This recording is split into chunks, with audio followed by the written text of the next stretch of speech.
Hello, good morning everyone. कैसे हैं आप सभी? उम्मीद करता हूँ आप सभी अच्छे होंगे और अपनी तैयारी भी अच्छे से कर ही रहे होंगे। जैसे कि आपका पेपर बहुत ही पास है, तो ऐसे में ज़रूरी हो जाता है कि आप टाइप वाइज क्वेश्चंस को करें। अगर आप चैप्टर वाइज प्रैक्टिस करना चाहते हैं या चैप्टर वाइज आपको रिवीजन करना है, तो अगर आप हर एक टाइप का क्वेश्चन एग्जाम में देख के जाते हैं तो उससे आपकी तैयारी अच्छी हो जाती है। ठीक है, इसमें ऐसा होता है कि जब आप टाइप वाइज क्वेश्चन कर लेते हो ना, हर एक टाइप का क्वेश्चन आपके आगे से निकल जाता है, तो एग्ज़ाम में जब वो क्वेश्चन आएगा तो उसके लिए आपको ज़्यादा सोचना नहीं पड़ेगा और आपका टाइम कंज्यूम नहीं होगा। मतलब बहुत ही कम टाइम में आप अपने क्वेश्चंस को कर सकते हैं। तो उसके लिए ही हम ये वीडियो सीरीज़ चला रहे हैं और टाइप वाइज क्वेश्चन को कर रहे हैं। तो हमने अपना टॉपिक में पिछली वीडियो में हमने किया था रेशियो एंड प्रोपोर्शन। उसके 25 क्वेश्चन तक हमारे हो गए हैं। आज उससे आगे क्वेश्चन करेंगे। 15 टाइप क्वेश्चन और हैं लगभग, तो उन्हीं को हम करेंगे। आज की वीडियो में ये चैप्टर हमारा फिनिश हो जाएगा। और अच्छे से देखना और एक भी टाइप को छोड़ना नहीं है, क्योंकि अगर आप किसी क्वेश्चन को छोड़ते हो तो हो सकता है पता नहीं कौन सा टाइप आपका निकल जाए और एग्ज़ाम में अगर वो क्वेश्चन आएगा तो फिर आप उसको मतलब जल्दी से नहीं कर पाओगे, थोड़ा बहुत टाइम निकल जाएगा। तो आपको क्वेश्चन यहाँ साइड में दिखाई दे जाएगा और मैं क्वेश्चन फ़ोन में मैंने लिए हुए हैं, तो मैं आपको सॉल्यूशन कराऊंगा उन सबके। और अच्छे अच्छे सॉल्यूशन आपको देखने के लिए मिलेंगे और कैसे हमें एग्ज़ाम में अप्रोच रखनी है, ऑप्शंस के साथ भी कैसे जाना है, तो ये मैं आपको यहाँ पे सिखाने वाला हूँ। ठीक है, वीडियो में लास्ट तक जुड़े रहना। और चलिए शुरू करते हैं बिना देरी किए। ठीक है, 26 नंबर क्वेश्चन रीड करिए, आपको ये जल्दी कर रहा होगा। ले क्या क्वेश्चन है, देखो जरा। कह रहा है यदि 5:3 के अनुपात में कई पेन और पेंसिल खरीदे जाते हैं तो अशोक को 44 रुपये का भुगतान करना होगा। यदि अनुपात को 3:5 के अनुपात 5 के रूप में बदल दिया जाता है तो उसे 36 रुपये का भुगतान करना होगा। ठीक है भाई, अनुपात बदल रहा है। तो पहले 5:3 में खरीद रहा था, अब 3:5, मतलब वही रेशो उल्टा हो गया। और पैसे में क्या अंतर आया है देखना, 44 रुपये से जाके अब 36 रुपये में। तो एक तो आपको ये पता चल गया होगा यहाँ से देखते ही कि पेन का मूल्य ज़्यादा रहने वाला है। ठीक है, तो अगर कोई से ऑप्शन में वो ऐसा होता कि पेन का और पेंसिल के मूल्य का अनुपात में वो पेंसिल का ज़्यादा कर देता, तो वहाँ से आपका ऑप्शन एलिमिनेट हो जाता। ठीक है, चलिए आगे क्वेश्चन देखिए। एक पेन और एक पेंसिल के मूल्य का अनुपात पूछा गया है। देखिए, जब आप इन क्वेश्चंस को 10th में करते थे, 10th में भी ऐसे क्वेश्चन थे, linear equation in two variable, दो चर वाले समीकरण में आप ऐसे क्वेश्चन करते थे 10वीं क्लास में। तो वहाँ पे आप क्या करते थे, जैसे आपको पेन और पेंसिल इनके बारे में बोला गया है, तो पेन और पेंसिल के प्राइस का रेशो दिया हुआ है। किसका? वो प्राइस का नहीं दिया हुआ है, क्वांटिटी का रेशो। किसका रेशो? क्वांटिटी का रेशो। तो स्टार्टिंग में मैं इसको फर्स्ट लिख लेता हूँ, क्वांटिटी फर्स्ट। ये 5:3 के अनुपात में है। और क्वांटिटी सेकंड, जो मतलब उसने चेंज कर लिया रेशो, तो वो क्या हो जाता है, 3:5 हो जाता है। तो ऐसे क्वेश्चंस आपने बहुत किए होंगे 10th क्लास में, सभी करके आते हैं, हमने भी किए थे 10th में ही। यहाँ पे प्राइस कितना पड़ रहा था इसको, टोटल कॉस्ट यहाँ पे दे रहा था वो 44 रुपये, और अब देने लग रहा है 36 रुपये। ठीक है, पेन और पेंसिल के प्राइस का रेशो पूछा गया है। जब आप 10th क्लास में या 10वीं क्लास में इसको करते थे ना, वहाँ पे क्या करते थे, आप पेन का प्राइस कुछ मान लेते थे जैसे एक्स, और पेंसिल का मान लेते थे जैसे वाई। तो एक्स और वाई मान लेते थे। ठीक है, तो जब आप एक्स और वाई मान लेते थे तो उसमें क्या होता था, जैसे मैं मान ही लेता हूँ, पेन का प्राइस एक्स मान लो और इसका प्राइस वाई मान लो। तो जब वो इस क्वांटिटी को खरीदेगा पहले, ठीक है, अलग लिख लो इसको, तो अलग लिख लेते हैं। पेन का प्राइस एक्स हो गया, प्राइस ऑफ पेन एक्स मान लो, माना करके लिख लो इसको लेट। और क्या, पेंसिल की कीमत, चलो इसे हिंदी में लिख दूं, पेंसिल का मूल्य, ये हमने वाई मान लिया। तो देखो, जब पेन 5 पेन खरीदेगा एक्स रुपये में, तो एक 5 पेन की कीमत कितनी हो जाएगी, 5x। और पेंसिल 3 है और पेंसिल का मूल्य वाई है, तो कितना हो जाएगा, तीनों पेंसिल का मूल्य वाई। और तीनों को मिला के मतलब इन दोनों को जोड़ोगे तो 5x में तो पेन आई, 3y में पेंसिल आई, तो कुल मिला के कितने रुपए भेजे उसने, 44 रुपये उसको दिए। अब जब रेशो पलट जाता है तो ये कितना हो जाएगा 3x, क्योंकि 3 पेन, एक पेन का मूल्य x, तो तीनों पेनों का मूल्य 3x। उसमें जोड़ना है 5 पेंसिल का मूल्य, एक पेंसिल का मूल्य y, 5 का कितना हो जाएगा 5y। अब उसने पैसे कितने दिए 36 रुपये दिए हैं, ठीक है, 36 रुपये उसने दिए हैं। तो यहाँ से आपको क्या करना है, एक बार तो इन दोनों को जोड़ दो और एक बार घटा दो, या तो क्या करते हैं इनको इक्वल बना लो, इनका एलसीएम लो, 3 और 5 का 15, इसको भी 15 बनाओ, इसको भी, तो x से x कट जाएगा, एक तो ये कर सकते हो। लेकिन ये x मान के मैं तब आपको मेमोराइज करा रहा हूँ कि जब आप 10वीं में करके आए थे, लेकिन हमें एग्जाम में ऐसा नहीं करना है, उसके लिए मैं बताऊंगा, थोड़ा सा मतलब तसल्ली करनी पड़ेगी। देखो जब इन दोनों को जोड़ोगे, दोनों इक्वेशन, ये समीकरण 1 थी, इसको जोड़ते थे, और ये समीकरण 2, इसको जोड़ते थे, दोनों को जोड़ोगे तो 5 और 3 8, ये बनेगा 8x, ये बनेगा 8y, और दोनों को जोड़ोगे तो 36 44 कितना हो जाएगा 80। जब इन दोनों को घटाओगे, ये मैं कह रहा हूँ इक्वेशन 1 माइनस 2, 1 प्लस 2, अब मैं कह रहा हूँ 1 माइनस 2 घटाओगे तो देखो 5 में से 3 जाएगा 2, 2x, और 2 में से 5 जाएगा तो माइनस का 2, कितना आएगा घटा के 8, ठीक है। इसमें देखो 8 कॉमन है, पूरी समीकरण को 8 से भाग दे दो, 8 से भाग,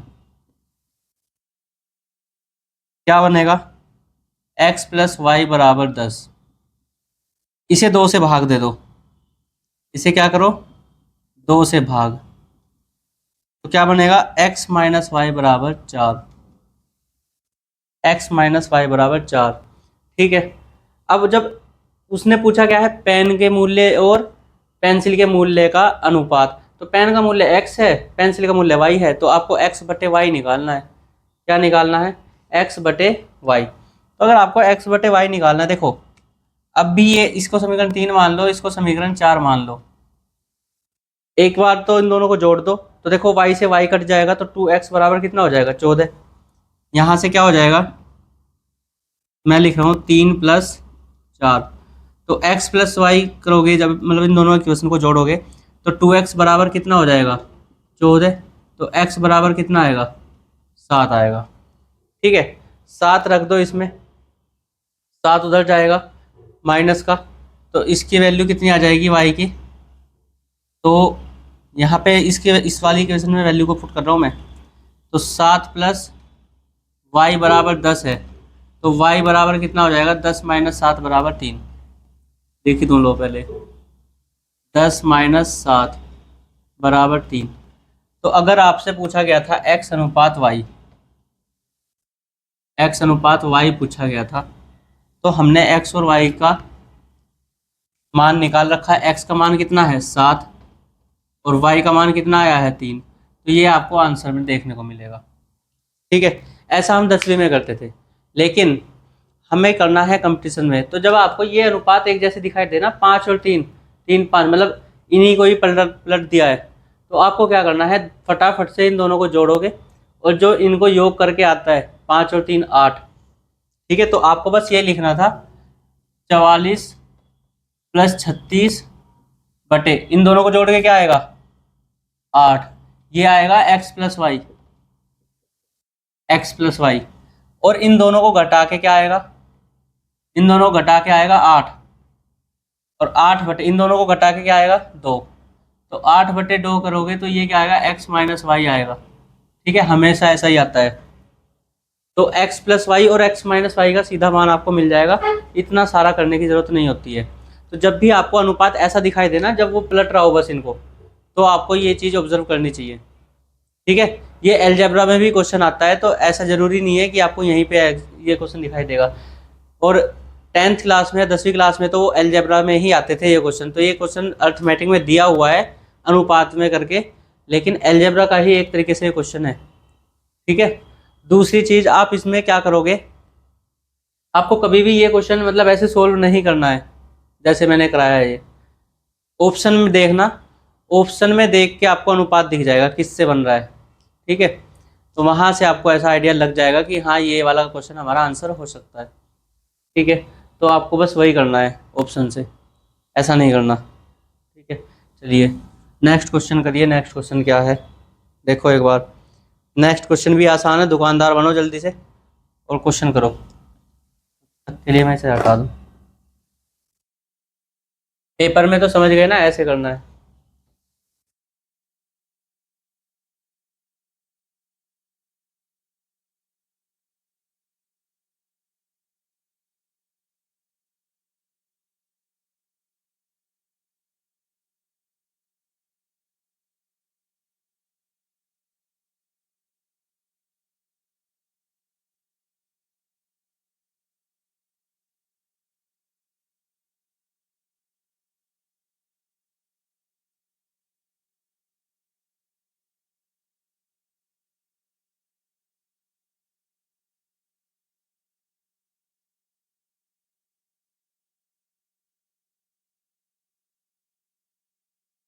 चलिए देखिए क्या क्वेश्चन है। अतुल ने 20 रुपए की रोटी खरीदी। अतुल ने 20 रुपए की रोटी खरीदी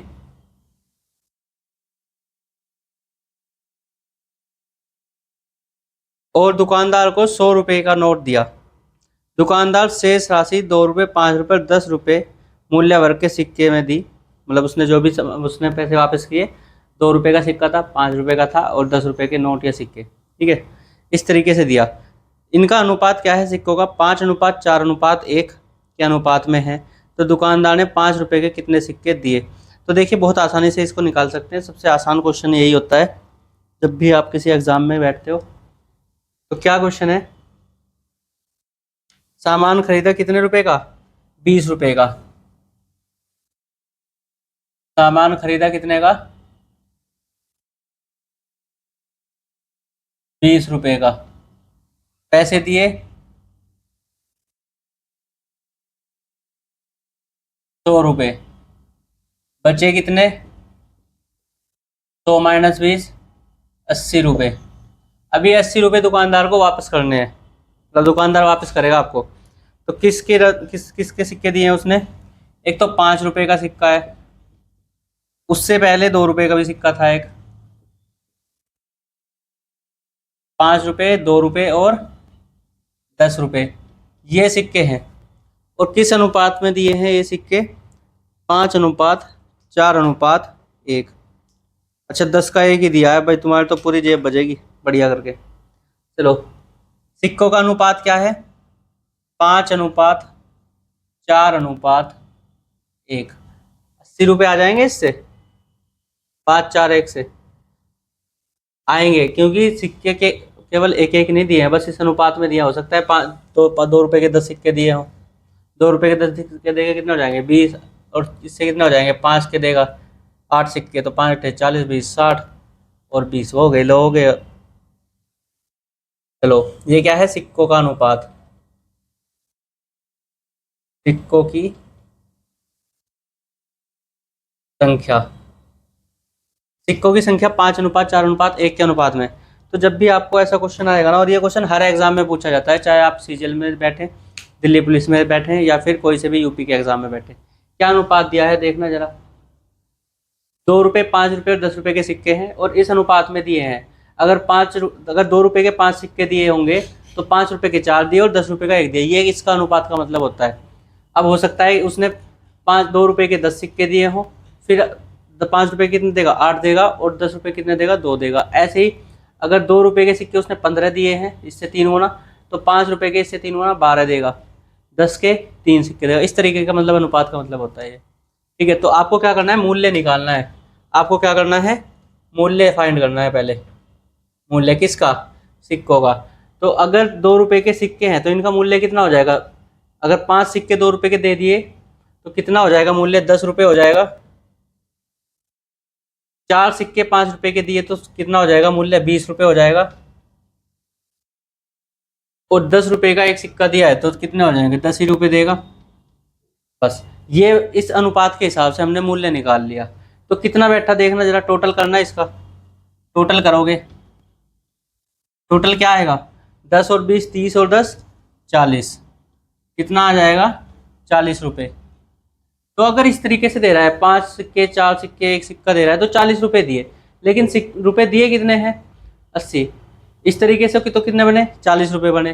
लेकिन देने कितने हैं 80। अनुपात का मतलब ही क्या होता है, अनुपात में अगर तुम किसी संख्या से गुणा या किसी संख्या से भाग कराओ तो उस पर कोई फर्क नहीं पड़ता। तो अगर हम इसमें देखें तो ये कितने गुना है, 2 गुना, 2 से गुना हुई है। तो आप क्या करो, देखो ये तो वैल्यू में है, इसमें तो कोई करने की जरूरत ही नहीं है। अनुपात में क्या था, ये था अनुपात में, तो इसमें करोगे 2 की गुना, क्योंकि अनुपात में से तो इसी में तो भाग दिया होगा जब भी तो अनुपात निकाल रखा है। तो इसमें 2 की गुना करो, इसमें 2 की गुना करो और इसमें भी 2 की गुना करो, तो तुम्हें पता चल जाएगा कितने कितने सिक्के दिए हैं।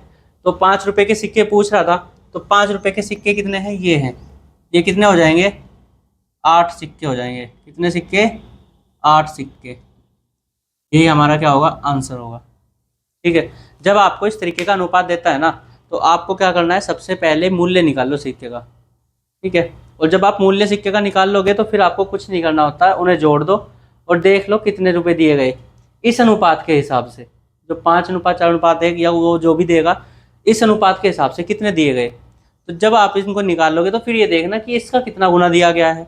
तो जितना गुना दिया होता है ना, तो सिक्के के अनुपात वाले में उतने से ही गुना करनी पड़ती है, बस इतना सा इसका कंक्लूजन है। यही आपको करना था इसमें। ठीक है, तो ये क्वेश्चन अच्छा लगा होगा, मतलब आसान ही क्वेश्चन है, इसमें अच्छा लगने वाली क्या बात है। ठीक है, चलिए नेक्स्ट क्वेश्चन करिए जरा।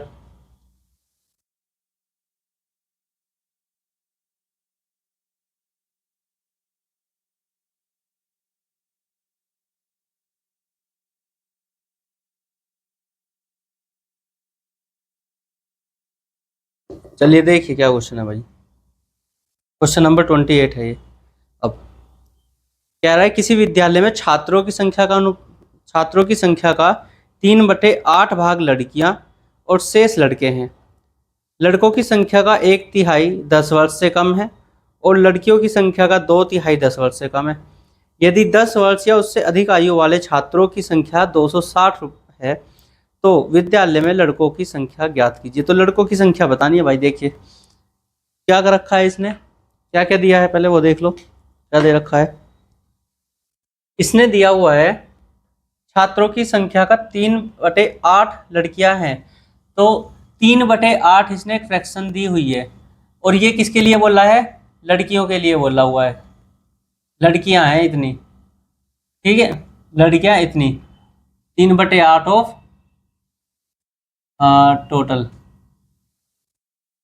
Total student. ठीक है, मतलब क्या, कुल छात्रों का 3/8। देखिए इसको ब्रैकेट में रखो क्योंकि ये एक संख्या है, कुल छात्र एक संख्या में होंगे, और का मतलब क्या होता है, गुना। का मतलब क्या होता है, गुना। तो देखिए जब भी आपको ऐसा क्वेश्चन आएगा ना, तो ये जो नीचे वाली संख्या होती है इसका मतलब होता है कुल, इसका मतलब क्या होता है, कुल। और ये जो ऊपर वाली संख्या होती है ना, इसका मतलब होता है जिसकी वो बात कर रहा है। जैसे इसमें लड़कियों की बात कर रहा है, तो ये लड़कियां 3 है, अगर टोटल छात्र 8 हैं तो लड़कियां 3 है, तो मतलब ये एक तरीके से अनुपात दिया होता है। ठीक है, तो आपको यहाँ पे क्या करना है, लड़कियां और लड़के लिखने हैं। पहले लड़कियां लड़के ऐसे बोला हुआ है क्या, लड़कों की संख्या ज्ञात करनी है, और चलो लड़कियां ही पहले लिख लेते हैं, लड़कियां और लड़के। लड़कियां 3 है, कुल संख्या कितनी है, टोटल लिख लो, टोटल कुल छात्र लिख लो इधर, कुल छात्र। तो कुल छात्र कितने हैं, 8। कुल छात्र कितने, 8। अगर कुल छात्र 8 है, उनमें से 3 लड़कियां हैं, तो लड़के कितने होंगे, 8 में से 3 गए 5। तो लड़के और लड़कियों का अनुपात आ गया है। ठीक है, इतनी बात कोई समझ में नहीं आने, कोई दिक्कत इसमें नहीं होगी। ठीक है, अब वो ये कह रहा है, देखो कह रहा है लड़कों की संख्या का 1/3 10 वर्ष से कम है और लड़कों की संख्या का 2/3 भी 10 वर्ष से कम है। तो हर बार किससे बात कर रहा है, 3 से बात कर रहा है। दूसरी फ्रैक्शन उसने क्या दी हुई है, 2/3 दिया हुआ है, मतलब 2/3 करके दे रखा है। तो 2/3 इसमें भी करना पड़ेगा, 2/3 इसमें भी करना पड़ेगा। ठीक है, दोनों में ही करना पड़ेगा। और 10 वर्ष से कम की दी हुई है, उससे अधिक आयु वाले छात्रों की संख्या इतनी है। तो इसने 10 वर्ष से अधिक वाले छात्रों की संख्या दे रखी है, तो हम क्या करेंगे, 10 वर्ष से अधिक वालों की संख्या के हिसाब से निकालना शुरू करेंगे। पहले तो हमें क्या करना है, 3 से भाग दे रहा है ना हर जगह, तो हम भी क्या करेंगे, इसमें 3 से पहले गुना कर लेंगे। तो अगर मैं इसमें 3 की गुना कर दूं, 3 की गुना करूंगा तो मुझे 3 से भाग देना आसान रहेगा। तो ये कितना हो जाएगा, 3 × 9, 3 पंजे 15 और 8 तिया 24। तो देख लो अगर तुम निकालोगे तो ये 9 जो है ना 24 का 1/3 3/8 ही है, करके देख लेना चाहे। 9/24 करोगे 3/8 आएगा। तो अब देखो क्या कह रहा है, 10 वर्ष से अधिक वाले लिखेंगे हम, क्योंकि उसने दिया हुआ है 10 वर्ष से कम वाला, तो हम लिखेंगे 10 वर्ष या अधिक वाला, अधिक के लिए हम इसके लिए कैलकुलेट करेंगे, क्योंकि उसने टोटल संख्या किसकी दी हुई है, जो 10 वर्ष से अधिक है उनकी दी हुई है। यदि 10 वर्ष या उससे अधिक आयु वाले छात्रों की संख्या 260 है तो विद्यालय में लड़कों की संख्या ज्ञात करनी है। तो देखिए 10 वर्ष से अधिक वाले दे रखे हैं ना उसने, तो इसलिए हम 10 वर्ष से अधिक वाले कैलकुलेट करेंगे। पर 10 वर्ष से कम वाली दी हुई थी, चलो मैं पहले लिख लेता हूँ यहाँ पे गर्ल, और इधर क्या लिख लेता हूँ बॉय। अब लिखते हैं, तो पहले गर्ल्स है, किसके बारे में बोला हुआ है उसने, पहले लड़कों की संख्या का 1/3 10 वर्ष से कम है। लड़कों की संख्या कितनी है, 15। 15 का 1/3 10 वर्ष से कम है, तो 15 का 1/3 कितना, 5। ठीक है, ये 5 तो हो गए 10 से कम, तो 10 से ज़्यादा कितने होंगे, 10 होंगे भाई। ठीक है, लड़कियों की संख्या का 2/3 10 वर्ष से कम है, तो लड़कियों की संख्या है कितनी, लड़कियों की संख्या 9 है, तो 1/3 करो इसका 2/3 करो, कितना आएगा, 6 आएगा। तो 6 जो लड़कियां हैं वो 10 वर्ष से कम है, तो इससे ज़्यादा कितनी होंगी, 3।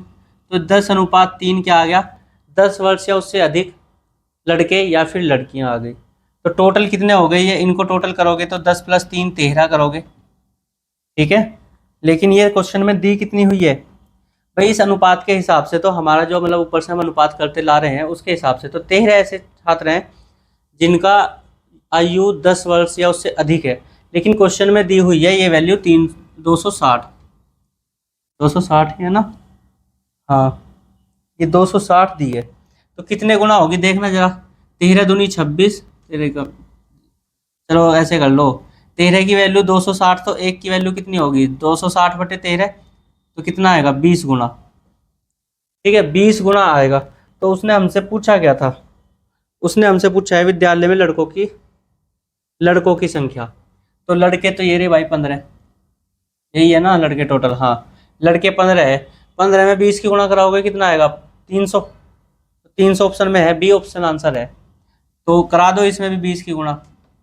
20 की गुणा कराओगे तो कितना आएगा, 300, यही हमारा क्या हो जाएगा, आंसर हो जाएगा, 300 लड़के। ठीक है भाई, क्या करना है, एक तो जब भी अनुपात आपको तो देता है ना, और फिर आपको ये कह दे कि इसका इतना भाग या इसका इतना भाग, जैसे यहाँ पे 1/3 और 2/3 दिया था, यहाँ पे तो फ्रैक्शन बटे में बस 3 आ रहा था।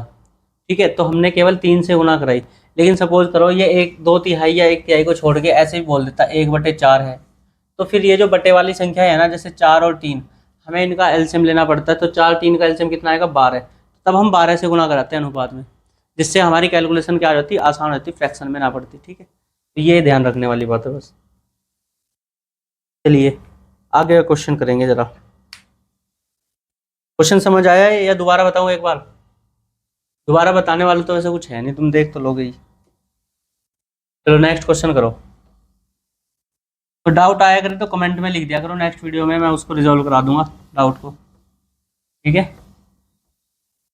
क्योंकि लाइव तो ये है नहीं, रिकॉर्डेड वीडियो आपको मिलेगा, और ऑनलाइन तो रिकॉर्डेड क्या और लाइव क्या एक ही बात है। आपका बस डाउट अगर कोई आ रहा है तो आप कमेंट में लिख दें, नेक्स्ट वीडियो में आपका वो सॉल्व हो जाएगा। ठीक है, या फिर आप व्हाट्सअप कर दें, नंबर ढूंढ के चैनल के ऊपर नंबर भी पड़ा है, तो व्हाट्सअप पे भी आपको आपका डाउट का सॉल्यूशन मिल जाएगा। चलिए नेक्स्ट क्वेश्चन देखिए क्या कह रहा है, यदि किसी भिन्न के अंश और हर में 3 और 5 जोड़ने पर भिन्न 2/3 हो जाता है। देखो कोई, चलो पहले पढ़ लेते हैं क्वेश्चन। यदि 1 और 3 को क्रमशः अंश में घटाया जाए और हर में जोड़ा जाए तो भिन्न कितना हो जाता है, 2/5 हो जाता है। भिन्न की संख्या ज्ञात करनी है, जो भी भिन्न संख्या है वो ज्ञात करना है क्या है। तो जब भी आपको ऐसे क्वेश्चन आते हैं ना, भिन्न ज्ञात कराता है, उसमें कुछ जोड़ना घटाने वाली चीज़ें होती हैं, तो आपको ये क्वेश्चन सोल्व नहीं करना है, कभी भी नहीं करना है सोल्व पेपर में, नहीं तो टाइम लगेगा। आपको क्या करना है, क्वेश्चन देखेंगे, क्वेश्चन देखते ही आप इसमें इसकी कंडीशंस को सेटिस्फाई कराओगे, जो भी ऑप्शन इसकी कंडीशन को सेटिस्फाई करता है। चलिए देखिए, मैं इसकी क्वेश्चन को मैं चारों ऑप्शन लिख लेता हूँ इसके, उसी से करेंगे, ऑप्शन से ही बस।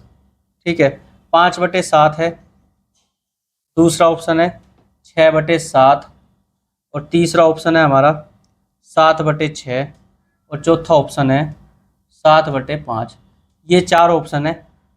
पहले वाले में तो क्या कह रहा है, फर्स्ट कंडीशन में ऊपर लिखो, नीचे नीचे लिख रहा हूँ, चलो। फर्स्ट कंडीशन क्या है, फर्स्ट कंडीशन है, ये मैं अंश लिख रहा हूँ इधर, और इधर मैं लिख रहा हूँ हर। अंश में कितना जोड़ने के लिए बोल रहा है वो, अंश और हर में 3 और 5 जोड़ने में, 3 जोड़ेगा पहले और यहाँ पे 5 जोड़ेगा। सेकंड कंडीशन क्या है, सेकंड कंडीशन में कह रहा है यदि 1 और 3 को क्रम से अंश में घटाया जाए और हर में जोड़ा जाए, तो 1 को तो घटाया जाए और हर को 3 में हर में 3 को जोड़ा जाए। 3 ही जुड़वा रहा है ना, हाँ, जोड़ा जाए। यहाँ पे भिन्न क्या हो जाती है, 2/5 हो जाती है, और यहाँ पे भिन्न क्या हो जाएगी, 2/3 हो जाएगी। देखिए अब कैसे करेंगे, ऑप्शन से ही करेंगे इसको, पेपर के अंदर बिना ऑप्शन के नहीं करेंगे। पहला ऑप्शन देखोगे, अगर मैं 5 में 3 जोड़ता हूँ क्या होता है, 8 भाग हो जाएगा, नहीं हो जाएगा, हो जाएगा बिल्कुल। 7 में 5 जोड़ूंगा, जोड़ लो भाई, 5 और 3 8 बना इससे, और क्या 7 5 12। 4 से भाग दोगे तो क्या हो गया, 2/3 आ जाएगा, नहीं आ जाएगा। 4 दूनी 8, 4 तिया 12, 2/3 आ रहा है, कोई दिक्कत बिल्कुल भी नहीं है। तो फिर इसकी दूसरी कंडीशन भी सेटिस्फाई करा लो। 5 में से 1 माइनस करोगे क्या आएगा, 4। 7 में से 3 जोड़ोगे तो क्या, 7 में 3 जोड़ोगे क्या आएगा, 10। ठीक है, सेकंड कंडीशन वो मैं नीचे लिख रहा हूँ।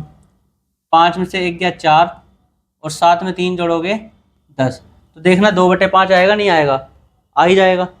तो बस ये आपको कंडीशन सेटिस्फाई करानी है ऑप्शंस के साथ, और कुछ नहीं करना है ऐसे क्वेश्चंस में। जब भी आए भिन्न वाला क्वेश्चन ऐसा आता है ना, कभी नहीं करना।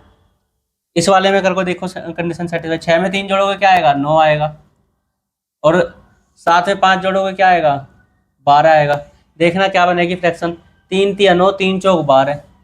ये फ्रैक्शन किसके बराबर होगी, 3 तिया 9, 3 चौक 12। तो 3/4 बनी। कंडीशन पहली नहीं सेटिस्फाई हो रही तो दूसरी क्या करोगे, खत्म, काटो इसको, ये तो ऑप्शन हो नहीं सकता। इस वाली को देख लो, 7 में 3 जोड़ोगे क्या हो जाएगा, 10, और 5 में 5 जोड़ोगे क्या हो जाएगा, 10। तो ये तो 1 आ जाएगा, ये भी नहीं ऑप्शन हुआ। इसमें देखो, 7 में 3 जोड़ोगे कितना हो जाएगा, 10। 6 में 5 जोड़ोगे क्या हो जाएगा, 11। तो 10/11 तो कहीं भी नहीं है, 2/3, तो ये भी नहीं होगा। बस एक ही ऑप्शन सेटिस्फाई करेगा, और उसको तुम जितनी जल्दी ढूंढ लोगे ना, वो उतना बढ़िया रहेगा। मतलब 4 ऑप्शन में बस आपको पहले एक एक एक ही कंडीशन लगानी है, और जिस भी ऑप्शन में एक कंडीशन लग रही होगी ना, यकीन मानना बाकियों में नहीं लग रही होगी। ठीक है, तो एक ही कंडीशन से आपका ये क्वेश्चन हो जाता है। चलिए नेक्स्ट क्वेश्चन करो, आसान था ये क्वेश्चन। और ये क्वेश्चन ऐसे ही करना है एग्जाम में, कभी इसको मतलब ये नहीं सोचना कि भाई हम इतना मैथ्स पढ़ के आए हैं तो हम तो इसी तरीके से करेंगे, वो नहीं करना भाई। वहाँ कोई तरीका नहीं है, जो कहते नहीं जंग में हर चीज़, मतलब कुछ भी मार दो उठा के, बस वही है, तरीका कोई नहीं होता। ऐसे ही कंपटीशन के अंदर बैठ के भी तरीका कोई नहीं होता, जो हाथ लगे बस उड़ा दो। ठीक है, तुक्के मारते हो, कौन सा तरीका देखते हो, बस। तो यहाँ तो जॉनसन मेथड हाथ लग जाए उसे मारो। नेक्स्ट क्वेश्चन कह रहा है, ए बी और सी अपनी आय का क्रम से 80%, 85% और 75% खर्च करते हैं। ठीक है भाई, खर्च करते हैं, हमें क्या। और फिर यदि उनकी बचत 8:9:20 के अनुपात में है, और ए तथा सी की आय में 18,000 रुपये का अंतर है, तो बी की आय ज्ञात करनी है। ठीक है भाई, तो इसने किसका अनुपात दे रखा है, तो अनुपात तो दे रखा है बचत का। ठीक है, ए बी सी को 3 प्राणी है। क्वेश्चन नंबर कौन सा है, 30 है, लिख दो चलो 30 भी। 3 प्राणी है, ए बी सी, महामानव, और इनकी बचत का अनुपात कितना दे रखा है भाई, 8। मैं पहले सेविंग लिख रहा हूँ यहाँ पे, सेविंग। ठीक है, तो कितना अनुपात है, 8:9 अनुपात कितना, 20 है। सी तो बहुत बचत कर रहा है भाई, चलो देखेंगे कितनी बचत है इसकी। फिर क्या कह रहा है, मतलब पहली लाइन में तो हमने पहली लाइन नहीं लिखी पहले, उसमें मतलब खर्च बता रखा है उसने, तो खर्च क्या है, तो यहाँ पे इनकम और लिख देते हैं, इनकम और एक्सपेंडिचर। इनकम को क्या बोलते हैं, आय को क्या बोलते हैं, इनकम, और खर्च को क्या बोलते हो, एक्सपेंडिचर। तो ये लिख देते हैं। तो जो खर्च भी कहाँ दे रखा है, हाँ खर्च ही दे रखा है। तो पहला जो मतलब सबकी इनकम 100 मान लो, इसकी भी 100 है, इसकी भी 100 है, इसकी भी 100 है। ऐसा क्यों कर रहा हूँ, क्योंकि 100 के ऊपर परसेंटेज निकालना आसान होता है। ठीक है, तो क्या कह रहा है, ए अपनी आय का 80% खर्च कर रहा है, तो ये 80 खर्च करेगा।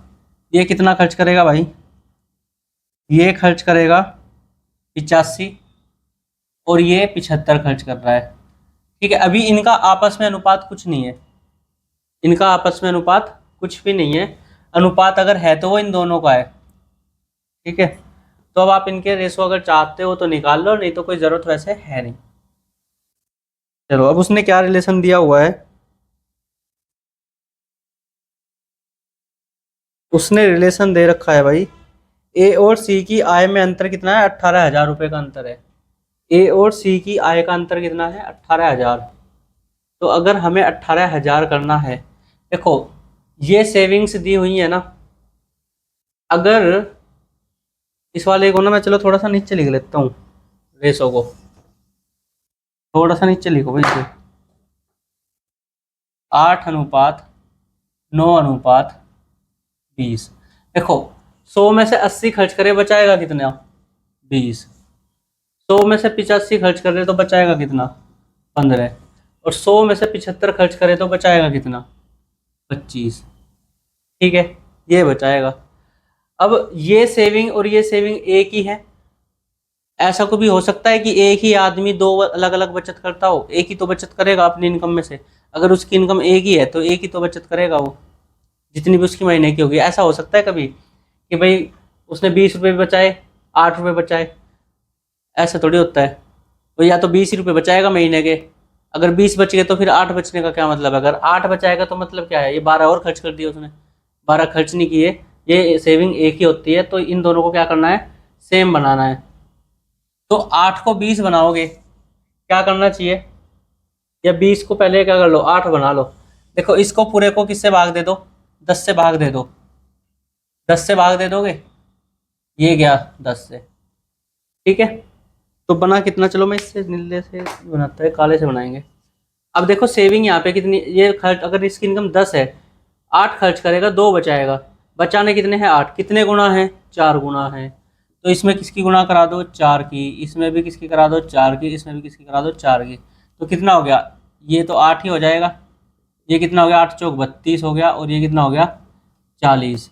अब देखो अगर वो 40 रुपये की कमाई करता है, 32 रुपये खर्च कर दे, तो 8 रुपये बचेंगे। 8 ही उसको यहाँ से बचाने थे। ठीक है, अब इसको बनाने हैं 15। तो सबसे पहले तो इसे 3 से भाग दो, 3 पंजे 15। किससे दे दिया, 5 से दो, 5 दिया 15, क्योंकि सारे नंबर ये किससे भाग होंगे, 5 वाले, क्योंकि इन्हीं से तो भाग दे सकते हो जिससे सारे भागो। 3 से तो दोनों ही तो भाग होंगे, ऊपरले वाले तो भाग नहीं होने के 3 से। और संबंध किस में है, इन तीनों में है। ये तो बिल्कुल अलग नंबर है, हमें तो इसके हिसाब से जो सेविंग आई है ना, उसको इसके ऊपर प्रोजेक्ट करना है। तो क्या करेंगे, 5 से भाग देना है। 5 दिया 15, 5 से इसे भाग दोगे 17, 5 से इसे भाग दोगे 20। बनाना कितना है, 9। 9 इस 3 का कितना है, अब देखो क्या है, अगर 20 रुपये कमा रहा है तो 17 खर्च करेगा, 17 खर्च कर देगा तो 3 बचेंगे। लेकिन बचाने कितने हैं, 9। कितने गुना है, 3 गुना। तो क्या करोगे, 3 से गुना। क्या करोगे, 3 से गुना करोगे। ठीक है, अब इसे भी करो। 5 से भाग हो जाएंगे ऊपर सारे, 5 पंजे 25, और 25 5 से भाग देना, 15 पंजे 75, और 5 से भाग दोगे 20। अगर 20 रुपये कमाएगा, 15 खर्च कर देगा, तो 5 रुपये बचेंगे। बचाने कितने हैं, 20। कितने गुना है, 4 गुना। तो किससे गुना कराओगे, 4 से। किससे गुना कराओगे, 4 से। अब देखो, अब इन ए बी और सी में रिलेशन आ गया, क्योंकि उसने ए बी और सी की बचत का अनुपात दे रखा था, और हमने सबकी बचत इतनी कर ली जिसमें उसने अनुपात दे रखा था। अगर ए की बचत 8 है, बी की बचत 9 होगी, सी की बचत कितनी होगी, 20, और इनका आपस में रिलेशन था, और हमने इनका रिलेशन इनके जैसा बना लिया, तो अब इनके बीच में भी रिलेशन बन गया। अब इनकी इनकम का अनुपात हमने बना लिया है। ठीक है, तो हमें क्या लिखना है, इनकम ही लिखनी है सबकी। इसकी कितनी है, 40। इसकी कितनी है, 20 या 60। उसकी कितनी है, 20 चौक 80। ठीक है, ये है। अभी तुम्हें देखने में लग रहा होगा कि भाई इसे भाग दे दो, अगर इसे भाग दे देंगे ना तो फिर ये नीचे का खराब हो जाएगा, तो उसमें कोई फायदा है नहीं। पर पहले क्वेश्चन देख ले, मैं क्वेश्चन में क्या पूछ रहा है, बी की आय पूछी है। चलो बी की आय पूछ रखी है ना, तो बस इनकम इनकम की बात है, तो दे लो भाग। 20 दूनी 40, 20 तिया 60, 20 चौक 80। किसकी इनकम का अंतर दे रखा है, ए और सी की इनकम का। ए की इनकम 2 है, सी की इनकम 4 है, तो कितना डिफरेंस है, 2 का। 2 का डिफरेंस है, तो 2 का डिफरेंस बराबर कितने के है, 18,000 के। 18,000 के, तो एक का मान कितना हो जाएगा, 9,000। तो हमें किसकी निकालनी, बी की इनकम। बी की इनकम है 3, तो 3 का मान कितना होगा, 9 तिया 27,000 नहीं हो जाएगा। 27,000 रुपये हमारा क्या हो जाएगा, आंसर हो जाएगा। तो कौन सा ऑप्शन है इसमें 27,000, बी ऑप्शन हमारा करेक्ट आंसर है। ठीक है भाई, चलो आसान क्वेश्चन है, अभी समझ जाते बाद थोड़ा टाइम लग रहा है, नहीं तो अगर तुम इसे पेपर में करना बैठोगे ना तो बहुत जल्दी हो जाएगा। देखो सेविंग का अनुपात दे रखा है 8, 9, 20। सेविंग का अनुपात दिया था 8, 9, 20, और उसने ना बस ये बता रखा था कि कितने परसेंट वो खर्च कर रहा है। तो जब हमें परसेंट में खर्च बता रखा है ना, तो हम परसेंट में लिख लेंगे 100। अगर इनकम 100 थी, 80% खर्च कर रहा है, तो 100 में से 80 खर्च कर दिए, बचेंगे कितने, 20। ठीक है, हमें इस सेविंग का, इसकी सेविंग दे रखी है, ऐसे ही इसकी भी दे रखी है, इसकी भी दे रखी है, और रिलेशन सेविंग्स के अनुपात के बीच में दे रखा है। तो जो अनुपात इसका सेविंग्स का उसने दिया है ना, हमें इनके परसेंटेज के हिसाब से भी उतने का ही हमें क्या निकालना था, मतलब बराबर करना था उतने का ही। ठीक है, कर लोगे। चलो एक बार फिर देख लियो, इसे तो क्वेश्चन आसान ही है ये, ऐसे 2-4 क्वेश्चन प्रैक्टिस कर जाओगे तो हो जाएगा। पेपर में आसान क्वेश्चन आता है ये, और ये पेपर का ही क्वेश्चन है। 3 के नंबर तो देखो एक भी नहीं होता, घर पढ़ के जाते हो तभी मिलते हैं। अब तो पेपर आसान आने लगे सीजीएल के, नहीं तो पहले क्या होता था, पहले ये बोलते थे भाई क्वेश्चन तो घर करके आओ, बस यहाँ पे आके मार्क करो, क्योंकि टाइम कम पड़ जाता था सबका। ठीक है, जब नया नया ऑनलाइन हुआ था तो पेपर टाइम में मतलब टाइम कम पड़ जाता था। अब जैसे जैसे आदत हो गई, अब बच्चों के 8-8, 10-10 मिनट बच जाते हैं पेपर के। चलिए 31 देखो, 31 क्वेश्चन, क्या क्वेश्चन है, क्वेश्चन कह रहा है पिछले वर्ष ए और बी की आय का अनुपात क्रमशः 4:3 था। पिछले वर्ष और इस वर्ष की उनकी आय का अनुपात 3:4 है। अरे यार क्या बोल दिया, उनकी व्यक्तिगत आय का अनुपात है। व्यक्तिगत आय मतलब पिछले साल से और इस साल से बात कर रहा है वो। जैसे अगर मैं और एक मेरा कोई दोस्त है, हम दो प्राणी हैं, हमारी इस साल की इनकम का अनुपात दे दिया जो इसने शुरू में दे रखा है, नहीं पिछले की दे रखा है, पिछले साल की इनकम का अनुपात दे दिया, और कह दे कि भाई इनकी व्यक्तिगत पिछले साल की और इस साल की, जैसे मैं अपनी बात करूँ, मेरी पिछले साल की इनकम क्या थी और इस साल की इनकम क्या है, उसका अनुपात दिया हुआ है। अब आगे जो दे रखा है तो वो क्या है, एक का तो 3:4 है और दूसरे का 5:6 है। यदि वर्तमान वर्ष के लिए उनकी कुल आय 8.04 लाख रुपए है, तो पिछले वर्ष बी की आय कितनी थी। देखो अगर तुम इस क्वेश्चन को घर से नहीं करके जाओगे ना, तो वहाँ पे फिर रले फिरोगे इस क्वेश्चन के लिए। तो देखो क्या करना है, तो मैं लिख रहा हूँ लास्ट ईयर को LY लिख लेते हैं, और करंट ईयर को CY लिख लेते हैं। ठीक है, या लास्ट ईयर में ए और बी की देख लो, जैसे मैं और मेरा दोस्त हो गया, ए और बी, इनकी इनकम का अनुपात कितना दिया है उसने, 4:3। 4:3, ये लास्ट ईयर की है। और अब कह रहा है लास्ट ईयर और करंट ईयर, मतलब करंट ईयर मतलब इस वर्ष, लास्ट ईयर और करंट ईयर, इनका रेशो भी दिया हुआ है उसने। कितना कितना दे रखा है देख लो एक बार, 3:4, और ये क्या दिया हुआ है, 5:6। ठीक है, तो हमें क्या करना है, हमें कुछ नहीं करना, हमें लास्ट ईयर की हमारे इनकम, मेरी इनकम, और जो यहाँ पे दे रखी है, यहाँ पे दे रखी है लास्ट ईयर की इनकम, अगर मेरी कोई थी वो एक ही तो होगी, ऐसा थोड़ी है बदल जाएगी। कहीं पे मैं कुछ बताऊंगा, कहीं पे मैं कुछ बताऊंगा, वो सही थोड़ी होता है, गलत होता है। ठीक है, तो एक जैसी इनकम रहेगी, मतलब एक ही इनकम रहेगी पिछले साल की, वो बदल थोड़ी जाएगी। तो अगर मेरी पिछले साल इनकम 4 थी, तो यहाँ भी 4 होनी चाहिए थी। अगर यहाँ पे 3 बता रखे तो यहाँ पे भी 3 होनी चाहिए थी। तो ये हमें बराबर करनी पड़ेगी पहले। तो देखो 3 और 4 कहाँ बराबर होंगी, इनके एलसीएम पे बराबर होंगी। इनका एलसीएम क्या है, 12। तो 12 बनाओ, 4 को 12 बनाओगे तो किससे गुना करानी पड़ेगी, 3 से। लेकिन अगर यहाँ करा दूंगा, ये अनुपात में था, तो अनुपात चेंज हो जाएगा। पहले 4:3 था, अब कितना हो गया 12:3, तो गलत हो गया। तो अनुपात भी क्या करेंगे, सेम रखेंगे। अनुपात में जब गुना कराते हैं किसी एक नंबर से तो पूरे अनुपात में ही कराते हैं। अब इसको 12 बनाओ, इसको 12 बनाने के लिए 4 से गुना करानी पड़ेगी, 4 से गुना इसमें भी कराओ, ठीक है। अब लास्ट ईयर बी की इनकम को इक्वल कर लो। यहाँ को अगर तुम देखोगे 3 तिया 9 हो रही है बी की इनकम, लेकिन यहाँ पे क्या बता रहा है 5, ऐसा थोड़ी होगा, एक ही तो वैल्यू होगी। तो ये 5 और 9 कहाँ पे जाके इक्वल होंगे, 45 पे, 5 9 45। तो इसको 45 बनाने के लिए किससे गुना, 9 से गुना, और इसको भी करेंगे 9 से गुना क्योंकि अनुपात में है। अब इसको 45 बनाओ, 9 पंजे 45, 5 से गुना इसमें भी करानी पड़ेगी, 5 से गुना इसमें भी करानी पड़ेगी, और 5 से गुना इसमें भी करानी पड़ेगी। अच्छा, मैंने पहले 3 गुना 3 क्यों नहीं लिखा, ये इसको ऐसे करके लिखो, पहले 3 की गुना कराई थी ना, अब बाद में फिर कराओ 3 की, क्या इस तरीके से। तो ये सारे अनुपात क्या हो गए, बराबर। जैसे हमने इसको इक्वल किया था, तो जो मल्टीप्लाई हमने यहाँ कराई थी, इसी में जो मल्टीप्लाई की थी वो पूरी नीचे भी करानी पड़ेगी।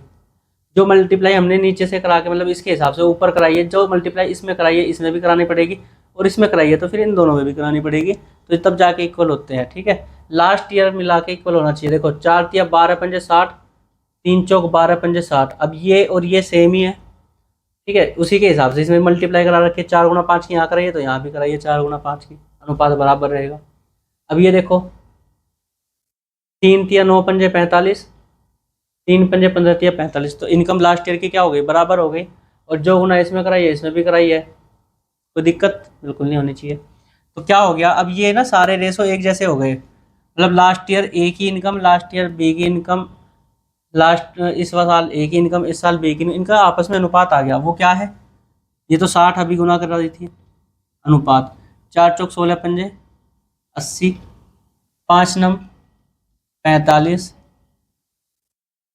और ये कितना हो गया 6 तिया 18 तिया 54, 3 तिया 9 6 54, ठीक है। तो हमें इस तरीके से उनकी इनकमों का अनुपात निकाल लेना चाहिए। जब हम ये निकाल लेंगे लास्ट ईयर ए की, करंट ईयर ए की, लास्ट ईयर बी की, करंट ईयर बी की, तो इसमें आपस में अनुपात आ गया सब में। अब जब इनमें आपस में अनुपात आ गया फिर वो कुछ भी दे। उसने क्या कह रखा है आगे क्वेश्चन में, उसने ये कह रखा है कि उनकी यदि वर्तमान वर्ष के लिए उनकी कुल आय 8.04 लाख रुपए है। वर्तमान वर्ष ये रहा, वर्तमान वर्ष ये रहा, तो वर्तमान वर्ष के नीचे यहाँ कौन है 80, वर्तमान वर्ष के नीचे यहाँ कौन है 54, तो इन दोनों की आय मिला के कितनी दे रखी है 8.04 लाख रुपए, ठीक है। पूछ क्या रहा है, पूछ क्या रहा है, तो पिछले वर्ष बी की, पिछले वर्ष लास्ट ईयर ये लिखा, लास्ट ईयर ये लिखा, लेकिन बी की पूछिए तो बी की कौन है ये है, तो इसकी वैल्यू पूछिए क्या होगी। हमें ये पता चल गया किसकी है ये, 8 5 13 134 बराबर कितना है 8.04 लाख। निकालनी कितने की है 45 की। तो देखो 134 से भाग हो रहा होगा पूरा पूरा, अगर मैं इसमें 7 की गुना कर दूं, 7 चौक तो 28 हो जाएगा, 7 से तो नहीं होगा, 13 पंजे 65, 13 6 78, 6 से गुना करा दोगे। देखो 6 से गुना कराओगे ना, गुना कराना 134 में 6 की करा लो, 6 चौक 24, 6 तिया 18 2 20 हासिल 2, 6 कम 6 2 8, तो 6 की गुना करा के 804 आ गया, आ गया ना, 6 की गुना करा के 108 वो 804, तो कितने की गुना हुई होगी यहाँ पे गुना 6, लेकिन दशमलव कितने के बाद है, दो दो अंक हैं दशमलव के बाद, तो यहाँ पे भी 2 होने चाहिए, तो 0.6 से गुना कराओगे, ठीक है। हमें मान किसका चाहिए 45 का, तो 45 में किसकी गुना करा दो 0.6 की गुना करा दो, क्या आएगा 45 दूनी 90, 9 तिया 27, 45 छिक्का हो जाएगा 270, क्या लिख दिया, ये था 0.06 से गुना करानी थी, तो 270 आ गया, दशमलव 2 के बाद है तो 2.70 लाख क्या हो जाएगा, इसका आंसर हो जाएगा। हमें जब उसने लास्ट ईयर करंट ईयर, ये क्वेश्चन बहुत पूछा जाता है, कई बार पूछा, ये मेंस में पूछा जाएगा, अगर सीजीएल में आएगा ना तो मेंस में भी आ सकता है, ठीक है। वैसे आया किस में है एक बार देख लेते हैं। हाँ, ये टीयर 2 का ही क्वेश्चन है, सीजीएल 2019 के टीयर 2 का क्वेश्चन है, मेंस का क्वेश्चन है। क्या कह रहा है, लास्ट ईयर ए और बी की इनकम का रेशो दिया हुआ है, अब ए की ही लास्ट ईयर और करंट ईयर का रेशो दिया है, अब बी की ही लास्ट ईयर करंट ईयर का रेशो दिया है। हमें इन चारों के बीच में रिलेशन बनाना है। वो किसकी हेल्प से बनाएंगे? लास्ट ईयर की इनकम को बराबर करेंगे। ठीक है, लास्ट ईयर की इनकम को बराबर करेंगे और इनमें कोई चेंज नहीं आना चाहिए। तो आप एक बार देख लेना इसको, क्वेश्चन को दोबारा, अच्छा क्वेश्चन है। ठीक है, नेक्स्ट क्वेश्चन करते हैं। चलो तो तुम देखो जरा जब तक।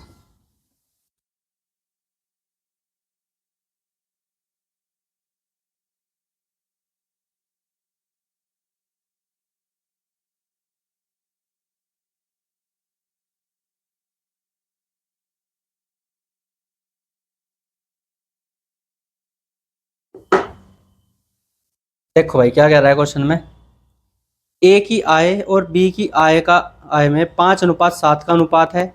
ए और बी महीने में क्रमशः 4,000 5,000 रुपये की बचत करते हैं। यदि ए का व्यय बी के व्यय का 2/3 मतलब 66 सही 2/3% है ना, तो 2/3 ही आएगा ये इसका फ्रैक्शन के बराबर है, तो ए और बी की कुल आय ज्ञात करें। कुल आय ज्ञात करनी है, पहले तो मैं तुम्हें यही कहूँगा कि इसको ना ऑप्शन से करोगे। देखो ए और बी की आय कितनी है कुल मिला के, अगर अनुपात के हिसाब से देखोगे, 5 7 तो 12 है। 12 से भाग होने वाले नंबर देख लो, 4 से तो देखो सारे ही भाग हो रहे हैं, तो 3 से विभाज्यता देखोगे तो पहला ऑप्शन 5 और 2 7 और 2 9 भाग हो रहा है भाई। दूसरा ऑप्शन भाग हो रहा है, तो अब तो हमें करना ही पड़ेगा। तीसरा ऑप्शन भी भाग हो रहा है, तो ज़्यादा चतुर बनने की जरूरत है नहीं, 4 ऑप्शन 3 से भाग हो रहे हैं। तो ये टीयर 2 का क्वेश्चन है। चलो करते हैं इसको। क्या क्वेश्चन था? ए और बी की आय का अनुपात दिया है, ए और बी की इनकम का रेशो दिया है कितना? 5:7। तो जब 5 और 7 का अनुपात दे ही रखा है और कह रहा है कि वे महीने में कितने बचा रहे हैं, 4,000 और 5,000 की बचत करते हैं। ठीक है, अच्छा एक चीज़ और दे रखी है, इनके ना एक्सपेंडिचर का भी रेशो दिया हुआ है। उसने एक कंडीशन बोल रखी है कि यदि ए का व्यय बी के व्यय के 66 सही 2/3% है, तो मतलब बी का व्यय जो है ना, मतलब ए का जो व्यय है वो है 66 सही 2/3% ऑफ बी। बी के व्यय का इतना है, तो मतलब ए बटे बी जो है ना वो कितना आ जाएगा? 2/3 आएगा। ये फ्रैक्शन 2/3 बनेगी, 66 से 2/3 जो होता है ये फ्रैक्शन 2/3 ही बनेगी। तो ए और बी की एक्सपेंडिचर जो है उसका रेशो आ गया, ए 2 खर्च करेगा तो बी कितना खर्च कर देगा? 3। ठीक है भाई, कोई दिक्कत नहीं होनी चाहिए। अब कह रहा है इनकी सेविंग, सेविंग का उसने अनुपात नहीं दिया, सेविंग की उसने वैल्यू बताई हुई है।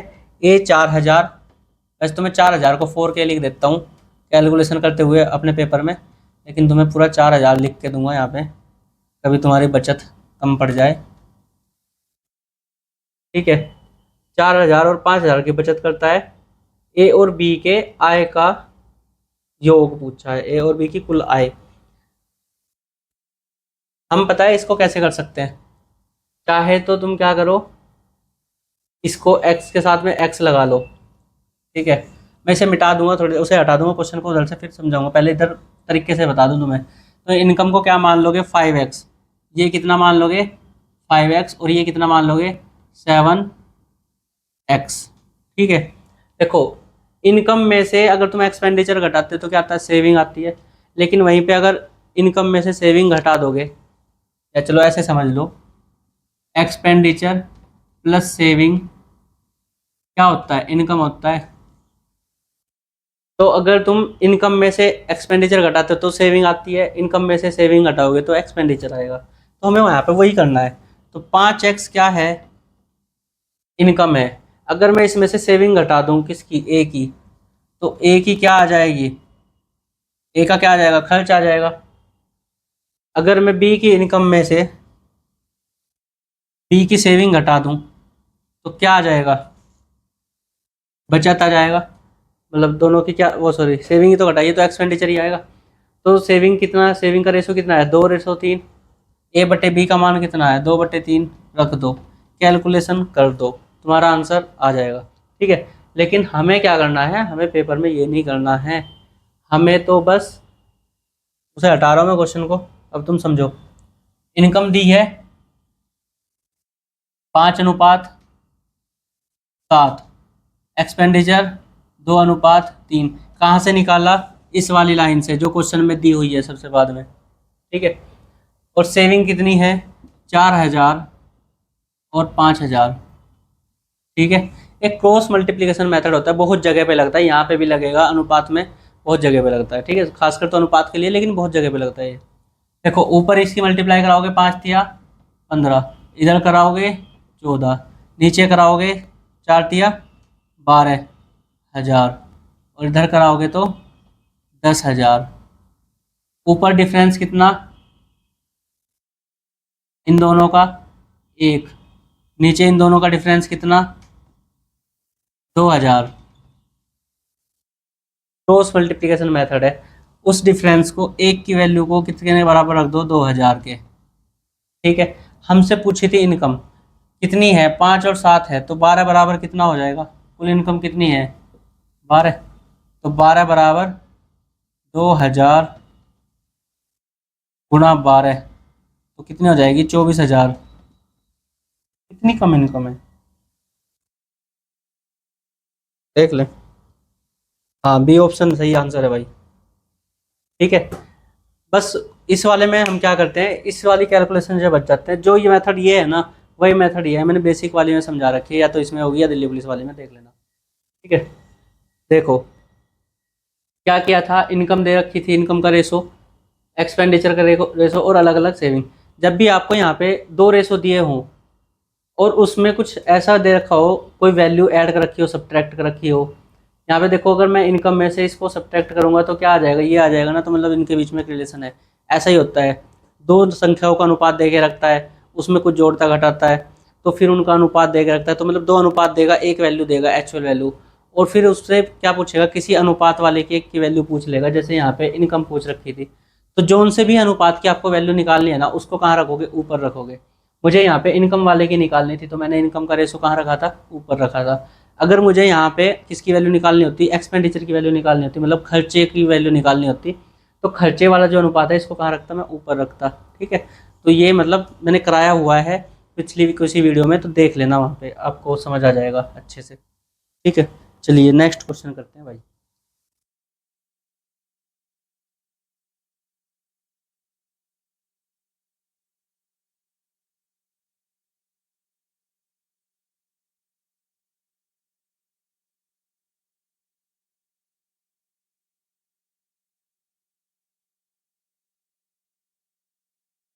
क्या क्वेश्चन कह रहा है भाई? देखो जरा, क्वेश्चन नंबर 33। भाजक तथा शेषफल का अनुपात ये है, भाजक तथा भागफल का अनुपात ये है। भाजक तथा भागफल का अनुपात क्या दे रखा है? भाजक तथा शेषफल का 3:2। भाजक तथा भागफल का अनुपात क्या दे रखा है? 7:12। यदि शेषफल 14 है तो भाज्य को 9 से विभाजित करने पर शेषफल क्या प्राप्त होगा? आसान क्वेश्चन है क्या? देखो जरा, भाजक में ना बस इसमें ऑब्जर्व भी करना होता है, भाजक किसके साथ अनुपात दिया है? शेषफल के। कितना है? 3:2। ये तो हमें उसने पहली बात बोली हुई है। दूसरी बात क्या बोल रहा है? भाजक अनुपात किसके साथ है? भागफल के। कितना है? 7:12। शेषफल दिया हुआ है उसने, शेषफल दिया हुआ है कितना? 14, ठीक है। पूछ रहा है कि जो तुम्हारा ये आएगा ना, भाज्य, पूछा क्या है? भाज्य बटे 9, और क्या कह रहा है? शेषफल। हम्म भाज्य बटे 9 का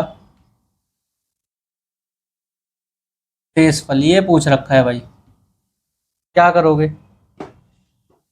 बता ही रखा है वैसे तो मैंने, भाजक यहाँ भी है, यहाँ भी है। किसी एक भाग के सवाल में दो भाजक हो सकते हैं कभी? कभी नहीं हो सकते। तो क्या करोगे? भाजक को सेम बनाओ भाई। सबसे पहले तो क्या करना पड़ेगा? ये 7 है, ये 3 है, तो इसमें किसकी गुणा? 7 की गुणा कराओगे। ये 3 था, तो इसको कितना हो गया? 7 × 21। इसको 3 से कराओगे गुणा, ठीक है। क्या आएगा? क्या आया देखना, 21, 14, और ये 21 और 36। अब तुम्हें पता होगा भाज्य बराबर, तुमने सवाल तो पढ़े ही होंगे वे। भाज्य बराबर होता है भाजक गुना भागफल प्लस शेषफल। ये पता होगा, कोई दिक्कत है? नहीं है। भाजक भाज्य को किससे भाग देना है? 9 से भाग देना है। किससे भाग देना है? 9 से। दे दो भाई 9 से भाग पूरे को। मैं निकालने का नहीं संख्या, मैं संख्या निकालने वालों में थोड़ी हूँ। मैं तो पहले भाग दूंगा। क्या है भाजक, क्या है यहाँ से देखो, शेषफल कितना दे रखा था उसने? 14 दे रखा था। ये भी वैल्यू कितनी आई है? 14 आई है। अगर ये 14 से अलग कुछ और होता तो पहले हमें क्या करना पड़ता? देखना पड़ता कितने गुना है, फिर वहां पे भी करा देते गुना उसकी। ठीक है, अब देखो क्या करेंगे। भाजक कितना है हमारा? 21 है। तो मैं क्या करूँगा, 21 गुना भागफल कितना आया? भागफल आया 36। 36 करूँगा, और प्लस में शेषफल कितना है? 14। भाग देना है 9 से। देखो 9 से 36 पूरा भाग हो रहा है, इसका शेषफल 0 है। ठीक है, तो ये इस वाले से तो शेषफल 0 आएगा। तो तुम्हें क्या करना पड़ेगा? 14/9 का ही शेषफल निकाल दोगे, क्या आएगा? 5 शेष आएगा। यही तुम्हारा क्या हो जाएगा? आंसर। ठीक है, संख्या निकालने की जरूरत नहीं होती है इसमें, कभी संख्या निकालने बैठ जाओ। ठीक है, संख्या नहीं निकालनी। चलो नेक्स्ट क्वेश्चन करो जरा।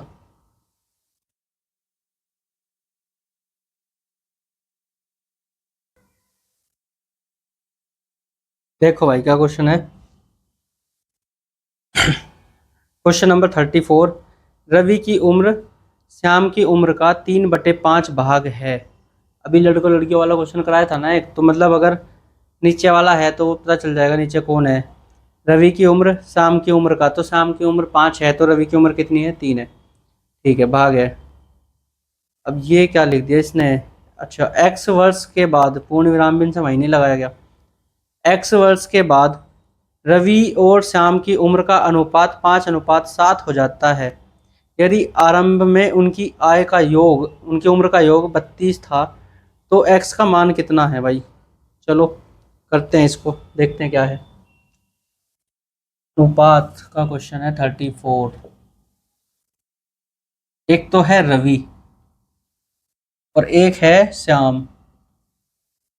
रवि की उम्र श्याम की उम्र का कितना है? 3/5। अगर रवि की उम्र 3 है तो श्याम की उम्र कितनी है? 5 है। ठीक है, रवि की उम्र कितनी है? श्याम की उम्र का 3/5, ऐसे लिख सकते हो इसको। रवि बराबर 3/5 ऑफ श्याम। ठीक है, तो रवि की उम्र निकाल सकते हो कितनी है?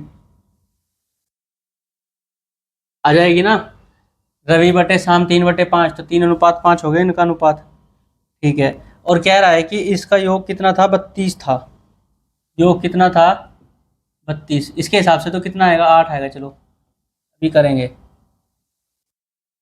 एक्स वर्ष बाद, हमें नहीं पता कितने वर्ष बाद, एक्स वर्ष बाद कितना हो गया? 5:7 हो गया। एक्स इसमें भी जुड़ा होगा और इसमें भी जुड़ा होगा। ठीक है, तो देखो कोई दो संख्या इस तरीके से हैं 3:5 के अनुपात में, और उसमें क्या जोड़ा जाए कि वो संख्याओं का अनुपात कितना हो जाए? 5:7। एक तो क्वेश्चन ये समझ सकते हो यहाँ से। ठीक है, यदि आरंभ में उनकी आय का योग 32 था, तो एक्स का मान क्या है? देखो 32 है, यहाँ से कितना है? 8 है, और दिया कितना है? 32 है। कितना गुना? 4 गुना। तो 4 से इसमें भी कराओ, 4 से इसमें भी कराओ, तो कितने कितने हो गए? 4×3 = 12, 4×5 = 20। ठीक है, तो ट्रिक प्रिक के चक्कर में बन जाइए, सीधा आ जाइए इसमें। 4×3 = 12 हो गया, और 4×5 = 20 हो गया। अब हमने कुछ जोड़ा तो अनुपात कितना हो जाए? 5। ये हो जाए 5 और 7। ऑप्शन से भी कर सकते हो, ऑप्शन से भी कर सकते हो। 5:7 कैसे कैसे आ सकता है? तो 5 से भाग होने वाला कोई संख्या होगा जो इसके साइड में आएगा। अब देखो 12 में ऐसा क्या जोड़े कि 5 का मल्टीपल हो जाए? तो अगर तुम यहाँ से सी ऑप्शन देखते हो, 8, 8 देखते हो, 8 इसमें भी जोड़ दो और 8 इसमें भी जोड़ दो। ठीक है, ये 20 हो जाएगा। 4 से भाग हो जाए, बिल्कुल सही है। ठीक है, ऑप्शन से ही तुम्हारा ये क्वेश्चन खत्म हो जाएगा। और अगर तुम्हें करना है तो कर सकते हो, बिल्कुल कोई दिक्कत वाली बात इसमें है नहीं। ठीक है, कोई दिक्कत वाली बात इसमें नहीं है, करना चाहते हो तो कर सकते हो।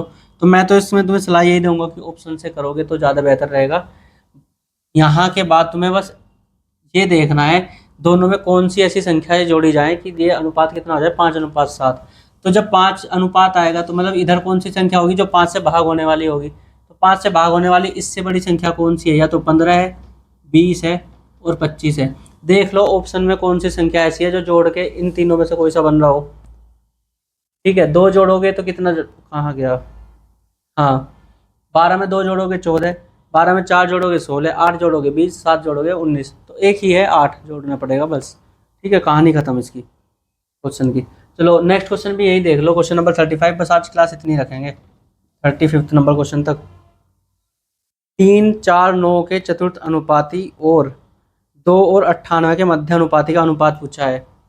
तो चतुर्थ अनुपाती क्या होता है, चतुर्थ अनुपाती होता है BC/A, ये तो होता है। और मध्य अनुपाती क्या होता है, √AB। चलो इसमें 1 1 लिख लो, यहाँ पे ये 2 2 लिख लो, क्योंकि दो अलग अलग संख्या दे रखी है ना इसलिए। और इनका क्या पूछा है, अनुपात पूछा है, बस वैल्यू रख दो, काम खत्म। कितना, 9 चौक 36 लिख लो। चलो 4×9/A1 की वैल्यू कितनी है, 3 है। अनुपात रूट के अंदर कितना है, 2×98। 98 की 2 में गुना कराओगे, देखो 100 से 2 कम है, 2 से गुना करा दोगे, 200 में से कितना कम करना पड़ेगा, 4 कम करना पड़ेगा, तो 196 बनेगा ये।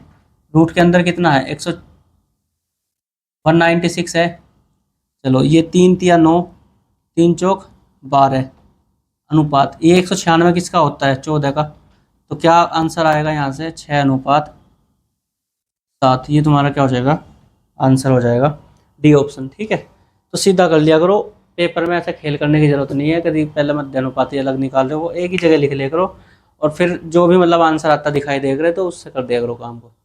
ठीक है, तुम्हें टाइम बचाना है पेपर में, ज़्यादा लिख के तरीके से करके तुम कोई बोर्ड का पेपर थोड़ी दे रहे हो। ठीक है, बोर्ड का पेपर नहीं है, ना ही तुम्हारा स्कूल का पेपर है, कंपटीशन का पेपर है। तो हमें बस वही करना चाहिए जो हमारे पेपर में हमारे लिए फ़ायदेमंद हो। ठीक है, तो आज की वीडियो में इतना ही रखेंगे, और अपनी तैयारी अच्छे से करते रहें, और अच्छे से तैयारी करने के साथ साथ अपने आप को स्वस्थ भी बनाए रखें, क्योंकि स्वास्थ्य बहुत ज़रूरी है। अभी आपको लगेगा तैयारी के टाइम पे कि इतना टाइम पढ़ने में लगा दो, एक्सरसाइज का टाइम वेस्ट नहीं, वो वेस्ट नहीं है, जितनी आप एक्सरसाइज करते हो आपका माइंड उतनी स्पीड से वर्क करता है। ठीक है, चलिए आज इतना ही रखेंगे क्लास में, नेक्स्ट वीडियो में मिलेंगे। ये चैप्टर फिनिश है, इसके बाद इसमें कुछ नहीं बचता है। ठीक है, हम नेक्स्ट चैप्टर क्या करें उसको आप कमेंट बॉक्स में बताना, अपने दोस्तों के साथ वीडियो शेयर करना, और अपने डाउट्स को व्हाट्सअप कर दिया करो या फिर ईमेल कर दो, नीचे कमेंट बॉक्स में लिख दो। जो भी आपके डाउट्स होते हैं मैं उनको सॉल्व करा दूंगा। रेशो प्रोपोर्शन का जो भी क्वेश्चन आपका नहीं हुआ है आपसे, ठीक है, क्योंकि एक क्वेश्चन मैंने देखा था वो किसी एग्जाम में आया हुआ था, वो बिना ऑप्शंस के नहीं हो रहा था। तो अगर आपको वो क्वेश्चंस भी कराना है तो मैं करा दूंगा उसको, मैंने पहले भी कराया हुआ है वो किसी एक वीडियो में, या फिर किसी और को कराया होगा ऑफलाइन क्लास में। तो आपको जो भी डाउट हो आप या तो कमेंट में दे दो या फिर व्हाट्सअप पर कर देना। ठीक है, व्हाट्सअप चैनल भी है, वैसे तो व्हाट्सअप चैनल है मैथमेटिक्स विद अभय, आप उसको भी फॉलो कर सकते हो। ठीक है, चलिए थैंक यू।